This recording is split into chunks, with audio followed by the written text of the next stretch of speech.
Alright, you get the gist. Everything on screen is what the story contains. Please, if you are not fine with these things, well, anyone should not be fine with these. Please, don't listen to these, or just, I don't know, watch my other shit. It's fun.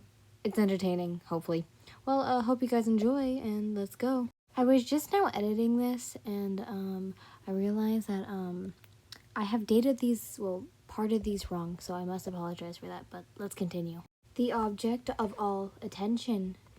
As Yin walked to the Demon Slayer Corps headquarters, she saw a large figure in the distance. The woman immediately recognized the form of the stone pillar. Yin turned around to walk in the other direction when she heard a loud voice boom behind her.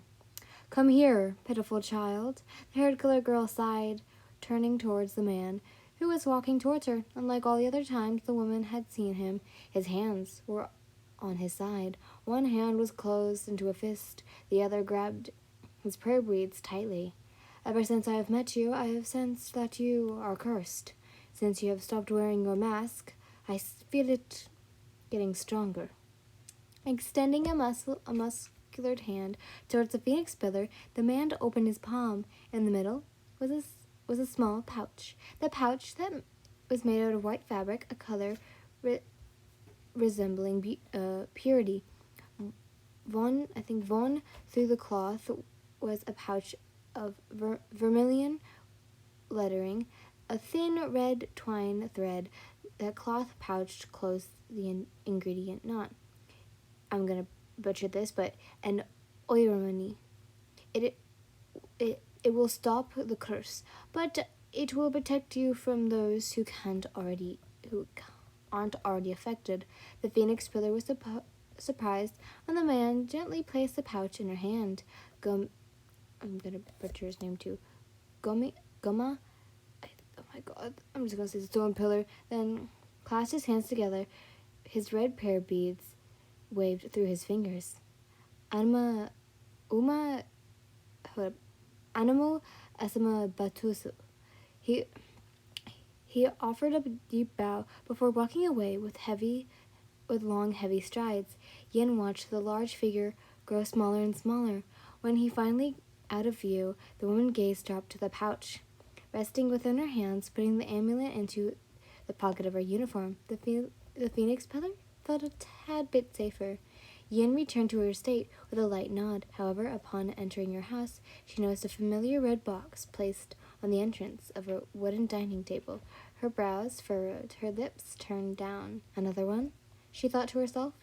For 4 days, boxes of horiki would keep appearing outside of her house, though it wasn't what she considered the pillars. It was a box that had appeared in her kitchen. How do they get inside? The thought of this mystery person being able to sneak into her house at any time put the phoenix pillar on edge. The gift of horiki, which were meant to symbolize affection and had become threatening, and the phoenix pillar was unsettled. Once again, Yin tossed the dessert into the trash. With the sun high in the sky, two demon slayers, along with Hoshiro, were working slightly within the butterfly estate. The scene had been the way for nearly 20 hours before Yin broke the silence. "I'm going to take a walk to clear my head. If I stare at these concoctions any longer in this dim room, my brain will become mush." Shinobu laughed before offering to pick up where the phoenix pillar left off. Yin thanked her before bidding the demon in the room goodbye. When the hair-colored girl saw the door shut, Yoshiro pulled out a book and began sketching. Curiously, Shinobu snatched the book out of his hands. Immediately the demon hissed as he bared his fangs at the purple-eyed woman. "Calm down, demon. I'm just taking a look." The demon quickly tried taking it back, but failed when Shinobu quickly dodged his grasp. But being unable to hurt her because of Uburushiki, Yoshiro gave up and let the woman skim through his notebook. With clenched fists, he watched as the smug and slick pillar trooped through the drawings. Scanning the pages, Shinobu felt her eye twitch. Each Each and every page was covered with sketches of a certain phoenix pillar. The purple-eyed woman's grasp on the notebook grew tighter, roughly flipping the pages before making it the most recent sketch. Despite being disturbed by the demon's observations with her phoenix pillar, Shinobu couldn't help but admire the drawings. It was Yin. If it was Yin working on the demon curse. A demon cure, sorry. Her eyes focused. It was so detailed that Shinobu felt as if she was staring at the real thing. The emotions of the drawing was so clearly portrayed. Irritated by her judging gaze, Yushiro quickly tried to snatch it back. However, she moved out of the way just in time. Hiding the book behind her back, Shinobu gave a cold smile. I'll be confiscating this. What? Who gave you the right? Well, we wouldn't want Yin to find out about your obsession now, would we? Shinobu gave him a closed-eyed smile. Yushiro's sharp fangs dug into his lips, veins clearly visible on his forehead. The demon found it increasingly difficult not to attack. The demon almost gave into his desires when Tamio re-entered the room. Sensing the thick tension between the two, she quickly intervened. After hearing the reason for the argument, Tamio sighed with great disappointment. Please stop acting like children. Kojiro-san, please return the book back to Yoshiro. Shinobu rolled her eyes. With swift hands, she